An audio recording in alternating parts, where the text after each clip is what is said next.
The mid-size sedan segment is heating up to pressure cooker proportions this year, with cars like the Honda Accord and Nissan Altima gunning for your business. But Mazda is right there with them, debuting their 2014 Mazda6 sedan at the beginning of the year.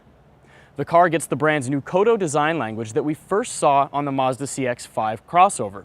But in this case, it's on the sedan, offering a shorter overall length and slightly longer wheelbase, as well as more handsome proportions, getting rid of the smiling front end that we saw on the previous model, along with giving the body a wider look and sharper angles.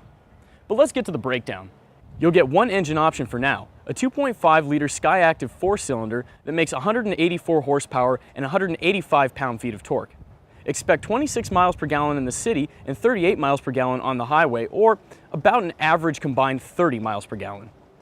Pricing stays close to the previous model, starting at $21,675 including delivery, and runs up to $30,290 also including delivery for the Grand Touring gas model.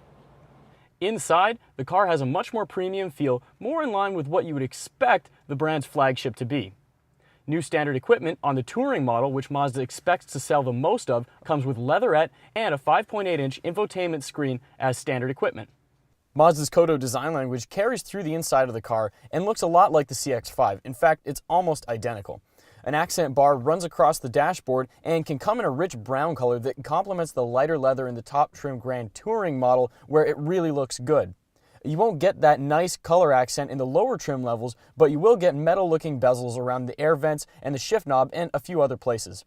We weren't in love with the Accord seats when we sat in it, and that's one of the key competitors for this car. They looked outdated, and that's not so much the case here, even in the cloth trim seats, where different accents and different textures make it look acceptable and reasonably modern.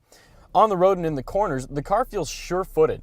Even being tossed through the twisty windies here in Austin, it's hard to hear any tire squeal, which is impressive. What's more impressive is how smooth and responsive the 6-speed automatic transmission is. I'm normally the last guy in the world you'd catch recommending one, but even in first to second gear, it's hard to tell when the car is shifting, except for the fact that you can hear the engine changing. The manual isn't bad either, but it won't get quite the same mileage and actually will be a little bit poorer than the automatic transmission. Most people are going to end up buying the automatic anyway, and in this case, that's definitely a good thing, even from a driver's perspective. Now, this is supposed to be a sports sedan, so I know what you're probably thinking. Just a 4-cylinder? Where's the V6 option? Mazda decided to get rid of the V6 this year, and right now there's only the 2.5-liter Skyactiv gas engine available. But there is the 2.2-liter diesel engine coming later this year.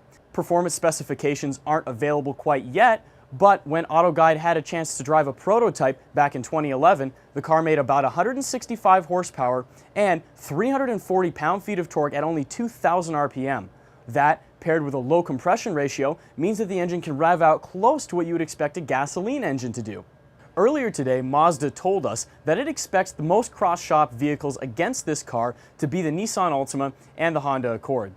After a day-long test drive going through the hills of Austin, Texas, that included both the manual and automatic transmissions, I can say with confidence that this car will at very least give some serious competition in the mid-size sedan segment.